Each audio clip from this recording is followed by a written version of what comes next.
안녕하세요, 여러분. 좋은 아침입니다. 텔로유스 금요일 웨비나에 참석하신 분들 환영합니다. 저는 닥터 티나 존슨이고 이 자리에 닥터 크리스 모리스와 함께하였습니다. 우리는 합쳐서 65년 이상의 자연요법 경험을 바탕으로 최첨단 젊음 회복 포뮬러를 개발하였습니다. 그것이 바로 텔로유스이죠. 닥터 크리스, 좋은 아침입니다. 네, 닥터 티나, 좋은 아침입니다. 여러분, 좋은 아침입니다. 참석해 주셔서 감사합니다. 여러분이 이 강의에 참여하셔서 너무 좋습니다. 자, 한번 시작해 볼까요? 닥터 티나. 네, 오늘의 주제는 우리 삶의 아주 중요한 주제인 수면에 관해 얘기해 볼 것인데, 오늘은 특히 수면에 관련한 새로운 연구 결과를 가지고 나눠보도록 하겠습니다. 닥터 크리스, 시작해 주세요. 좋습니다. 우리가 항상 강조하는 것은 우리는 에너지로 만들어진 존재라는 것입니다. 에너지란 우리가 어떻게 빛에 반응하는지에 따라 틀려집니다. 우리의 자연스러운 일주기 리듬은 낮 동안 에너지를 충분히 만들어내어 활동할 수 있게 주고 밤에는 수면을 통해 몸을 치유하고 수리해줍니다. 멜라토닌은 주로 송과선에서 나오는 아주 강력한 호르몬인데 평소 때도 이용이 가능하지만 주로 밤에 10배나 많은 양이 온몸에 방출됩니다. 멜라토닌이 하는 중요 역할은 우리 몸의 자연스러운 사이클을 유지해주는 것입니다. 텔로유스와 텔로메가가 가진 효능 중에 하나는 바로 스트레스를 완화하는 것입니다. 스트레스 호르몬이라고도 알려진 코르티솔 호르몬은 낮에 사용하는 활동 에너지 때문에 필요하지만 밤에도 우세하게 생성이 되면 잠을 못 자게 됩니다. 이것은 어떤 과학적인 측면에서 멜라토닌을 이해하려고 하는 것이 아니고 멜라토닌이 왜 중요한지 간단하게 설명드리는 것입니다. 또한 여러 가지 호르몬의 다양한 역할을 살펴보았을 때 수면을 취하는 동안 몸이 치유되고 수리하는 과정을 거쳐야 되는 것이 자연스럽게 이루어져야 할 사이클이죠. 닥터 티나, 호르몬의 역할에 대해 조금 더 자세하게 설명해 주시겠어요? 네, 일단 송과선이 무엇인지 알려드리고 싶습니다. 송과선은 작지만 아주 강력하고 독성 물질이나 여러 가지 화학 물질을 통해 석회화되기도 합니다. 좋은 소식 한 가지는 우리 몸은 스스로를 정화하는 능력이 있다는 것입니다. 만약 건강한 습관을 가지고 있다면 땀샘을 통해 석회질을 제거할 수 있습니다. 우리는 많은 분들이 텔로유스와 텔로메가 섭취를 시작하면서 여러 가지 식습관과 생활습관을 바뀌어 주었을 때 그들의 삶이 바뀌는 것을 여러 번 보았습니다. 물론 송과선을 본다면 다른 장기나 뇌에 비해 엄청 작은 존재지만 신체의 많은 부분을 조절하는 데 큰 도움이 됩니다. 수면 주기도 그중 하나이죠. 이 주기에 대해 나눠보면서 아까 언급한 호르몬에 대해 더 자세하게 설명해 보도록 하겠습니다. 우리가 먹는 것 중에 코르티솔과 스트레스 반응을 일으키는 음식이 있어요. 만약 인슐린 저항성 때문에 배 주위에 지방이 많으면 이런 코르티솔 음식을 많이 먹고 있다는 것을 알아야 됩니다. 또한 스트레스가 항상 높다면 코르티솔이 아드레날린이 불균형을 유발하고 있는 것입니다. 결국 이를 인해 많은 사람들이 스트레스 반응 모드에 갇혀 있습니다. 스트레스를 많이 받던지 하루 종일 시달린다는 것은 나쁜 음식과 독성 물질이 한몫하고 있는 것입니다. 이런 순환이 반복되면 우리 몸은 최상의 건강을 찾을 수 없습니다. 멜라토닌이 생성이 되고 잠을 잘 때 비로소 스트레스로부터 회복이 됩니다. 이 표를 보시면 회복할 때는 멜라토닌은 높고 스트레스 받을 때는 코르티솔이 높은 것을 볼 수 있습니다. 그렇기 때문에 이런 호르몬들이 균형 있게 역할을 하는 것이 아주 중요합니다. 호르몬의 균형을 맞춰주기 위해서 할 수 있는 것은 무엇일까요?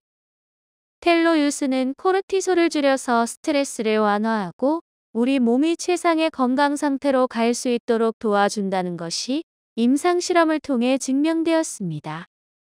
또한 많은 분들이 호르몬 작용이 크게 변화한 것을 느낄 수 있을 것입니다. 왜냐하면 삶에서 스트레스 방어에 갇혀 있다가 최상의 건강한 상태로 바꾸어 주기 때문이죠. 닥터 크리스, 혹시 추가하시고 싶으신 말씀이 있나요? 네, 호르몬에 대해 강조할 점은 코르티솔이 감소할 때 멜라토닌이 증가하는 것과 마찬가지로 또한 증가한다는 연구 결과가 나왔습니다. 우리 몸이 호르몬을 만들어내는데 생활 습관이 얼마나 중요한지를 보여주는 것입니다. 이런 호르몬들은 우리 몸에서 아주 중요하고 많은 역할을 하고 있습니다. 호르몬이 현대의학의 방법으로 인위적으로 유도되는 것보다는 자연스럽게 생성될 때 더욱 더 다양한 역할을 하면서 온몸의 조화를 이루어 줍니다. 밤과 낮의 스케줄에 맞추어서 분비되는 것 또한 아주 중요한데, 텔로요스와 텔로메가가 호르몬의 분비를 도와주며 잠을 잘 자고 스트레스를 완화하도록 호르몬의 자연스러운 생성을 유도합니다. 여러 연구 결과를 통해 DHEA가 증가하면 스테로이드, 에스트로겐, 테스토스테론 등 여러 가지 현대의학이 강조하는 호르몬이 생성된다는 결과가 있습니다. 하지만 현대의학은 자연스러운 생성이 아니라 인위적인 생성을 유도하죠. 우리가 여러분께 알려드리고 싶은 것은 여러분의 생활 방식을 통해 자연스러운 호르몬 주기를 이루시라는 것입니다. 조금 더 직접적으로 얘기하자면 불균형적 호르몬 때문에 의사에게 간다면 의사들은 자 먼저 스트레스를 완화해 봅시다 라고 얘기하지 않는다는 것이죠. 의사들은 곧바로 테스토스테론이나 에스트로겐을 처방해 주던지 아니면 DHEA를 처방해 줄 수도 있습니다. 또한 멜라토닌은 아주 쉽게 일반 상점에서 구입할 수 있습니다. 그런데 여러분의 몸이 다 만들어낼 수 있어요. 건강 상태가 좋아질수록 호르몬 생성도 활발해집니다.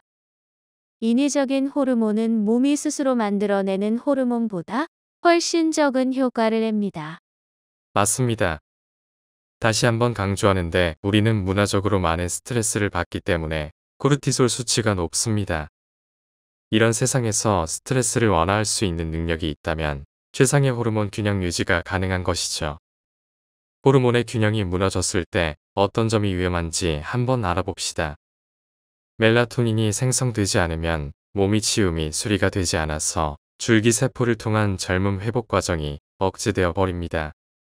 젊음 회복 과정을 통해 젊고 건강한 상태를 유지하는 것이 아주 중요하다는 것은 다 알고 계시죠. 텔로미어의 파괴가 가속화되는 것은 줄기세포의 순환을 막고 분해시키는데, 이것은 질병 및 조기 사망 위험을 촉진시킵니다.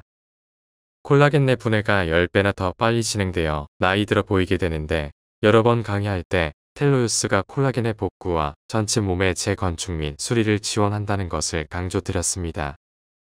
하지만 이것은 시작일 뿐이죠. 사실 그 중요점을 다 나누기엔 턱없이 부족합니다. 제일 중요한 것은 밤에 코르티솔을 줄이는 것이 몸에 루틴화되어 호르몬의 균형이 잡혀야 된다는 것입니다.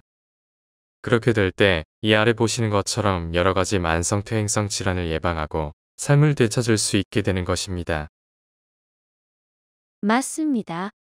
혹시라도 주위에서 심장마비나 뇌졸중, 고혈압, 종양, 우울증, 혈당 조절 장애, 알츠하이머병, 신부전 등등의 질환을 경험하신 분들이 있다면 이런 일들은 바로 코르티솔의 밸런스가 오랜 기간 동안 어긋나 있었기 때문인 것을 알아야 합니다. 웨이트 트레이닝이나 운동을 할 때는 코르티솔 수치가 올라가지만 평소 때는 자연스럽게 내려가서 밸런스를 맞춰 주어야 합니다. 따라서 코르티솔이 지속적으로 분비되면 안 되지만 운동을 해서 자연스럽게 생성되다가 내려오면 아주 운동 효과가 좋습니다. 몸의 시스템이 자연스럽게 작동하도록 하는 것이 텔로요스의 일입니다. 잠을 잘 자도록 돕는 것은 무엇인지 한번 얘기해 보도록 합시다. 우리가 잠을 설치면 노화를 촉진하는 단계로 들어가게 되는데 많은 분들이 아직 이걸 모르고 있습니다. 여러분들이 이런 말씀들을 나눠주시는데 4시간마다 자다 깨서 화장실을 간다고 하기도 하고 심지어 2시간마다 일어나서 화장실 가시는 분도 있다고 합니다. 그걸 당연하다는 듯이 얘기하는데 그건 당연한 것이 아니에요. 원래는 6, 7, 8시간을 안 깨고 푹 자는 것이 정상입니다. 잘 자기 위해 무엇을 해야 될까요? 햇볕을 쬐어야 합니다. 해가 있는 밖으로 나가세요. 아침 해가 제일 좋답니다. 아침에 나가셔서 30분씩 햇볕에 피부와 눈을 노출시켜 보세요. 많은 사람들이 당연히 선글라스를 껴야 되는 것처럼 생각하는데 사실 태양광선이 눈을 통해 몸에 들어오게 해야 됩니다. 이전 슬라이드로 돌아가서 보시면 손과 선의 위치가 어디에 있었는지 볼 수 있는데 손과 선은 두뇌로 연결이 되어 있습니다. 그렇기 때문에 멜라토닌의 생성을 위해서는 눈을 통해 햇빛을 받는 것이 아주 중요합니다. 모든 현대인들의 관심사인 식단 또한 잠과 연결이 되어 있습니다. 미국 수면 무호흡증 협회에서 진행한 몇 가지 연구 중에 5천만에서 7천만 명이 수면 장애를 겪고 있다고 하며 성인 중에 3분의 1은 충분한 수면을 취하지 못하는 상태가 지속된다고 밝혔습니다. 다시 말해 이 사회에서 불면증은 아주 흔하고 당연한 일로 여겨지게 되었습니다. 하지만 이것은 절대 흔한 일이 아니며 오히려 건강을 해치는 일입니다. 그럼 우리가 할 수 있는 것은 무엇일까요? 잘 한번 생각해 봅시다. 이 상식이라는 것은 참 대단한데 상식적으로 생각해 봐도 영양 부족이 불면증과 연관되어 있고 또한 이 사실은 여러 가지 연구를 통해 입증되었죠. 가공식품을 많이 섭취할수록 수면 장애는 깊어집니다. 수면 시간도 짧아질 뿐더러 어린이나 노인 상관없이 모든 연령대의 수면의 질이 저하됩니다. 이것을 비켜갈 수 있는 사람은 아무도 없어요. 다시 말하자면 모든 사람들에게 동일하게 적용된다는 것이죠. 그래서 우리는 어떤 음식이든 먹기 전에 고혈당 식품이 몸에 얼마나 해로운지 먼저 살펴보아야 됩니다. 이게 어떤 의미가 있을까요? 바로 설탕이 많이 들어간 빵, 고혈당 식품, 달콤한 과자, 탄산음료들을 주의해야 된다는 것이죠. 식빵만 보더라도 여러 가지 연구 결과를 통해 불면증을 유발할 가능성이 11% 이상 높다는 것이 알려졌고 지난 3년 동안 불면증 발병 위험이 16%나 증가되었습니다. 그렇기 때문에 빵을 덜 먹어야 되는 이유는 당 때문에 살이 찔 뿐만 아니고 우리 몸에 일주기 주기에 나쁜 영향을 미치기 때문이죠. 닥터 크리스, 추가하시고 싶은 말이 있나요? 다시 한번 어떤 것들이 우리 몸의 생활 방식에 도움이 되는지 리스트를 보면서 주요 팁을 나눠 보도록 하겠습니다. 트립토판이 풍부한 음식은 멜라토닌을 생산하는 능력이 있습니다. 잠자리에 들기 전에 따뜻한 물에서 목욕을 하거나 샤워를 하는 것도 좋습니다.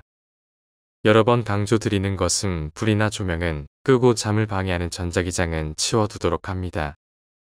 특히 자기 전에는 EMF를 꺼두는 것이 좋은데 몸이 아직도 낮이라고 인식하고 잠에 들기보다는 자꾸 깨어있게 되기 때문입니다. 또한 운동을 하면 스트레스를 줄이고 신체의 건강과 활력을 유지하는 데 도움이 됩니다. 수면무호흡증이 만성퇴행성 질병을 유발한다는 것을 알기에 많은 사람들이 밤에 원활한 호흡을 위해 캡 기계를 사용하고 있습니다. 숨쉬기가 어려운 이유는 특히 과체중이거나 비만인 경우에 생긴 염증 때문입니다. 특히 남성의 경우 더욱 심한데 남성의 호르몬이 불균형적일 때 그렇습니다.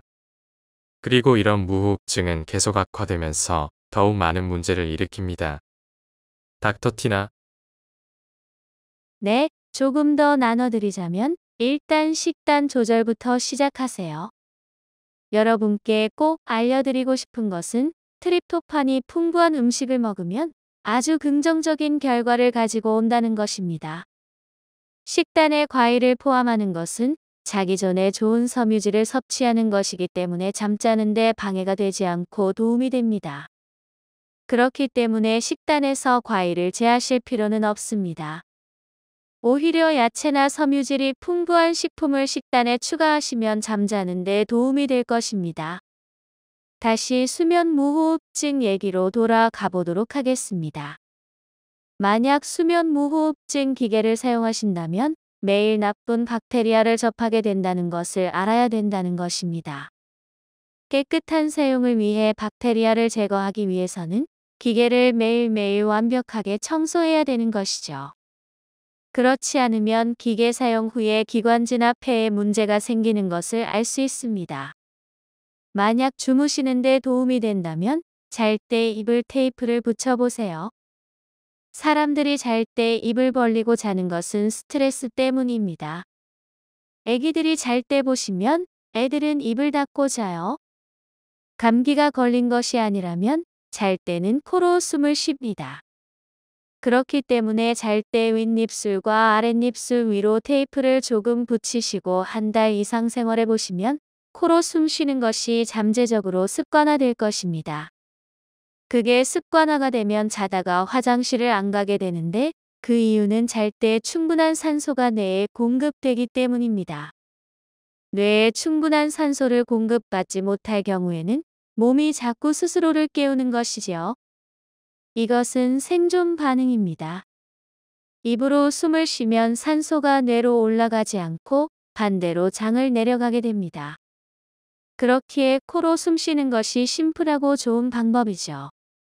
혹시 입에 테이프 붙이는 것만으로는 효과를 못 보셨다면 코 숨 테이프를 사용하셔서 코를 들어 올려 콧구멍을 열어주세요. 같이 사용하시면 효과가 좋을 수도 있습니다. 수면 무호흡증에서 벗어나기 위해서 여러 사람들에게 이 방법을 권했는데 매우 성공적이었습니다. 자, 이제 마무리하기에 앞서 잠자는 것이 얼마나 중요한지 한 번 더 얘기해 보겠습니다.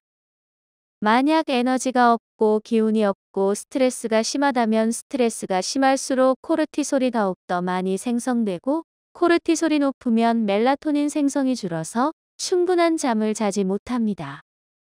현대에는 잠에 관련된 문제들이나 불면증이 문화적 현상으로 나타나고 있습니다. 요즘 어디를 가든지 곳곳에 커피점이 있는 것을 볼 수 있습니다. 많은 사람들이 불면증을 겪고 있기에 인위적인 부스터에 의존하는 것이죠. 하지만 여러분, 우리가 인위적인 것을 의존할 것이 아니라 건강한 생활 습관을 재건하면 더 이상 인위적인 부스터에 의존하지 않고도 숙면을 취할 수 있게 됩니다. 커피점이나 마켓에 가면 별의별 음료가 다 있는데 레드불같이 건강을 해치는 에너지 드링크도 많이 판매되고 있습니다.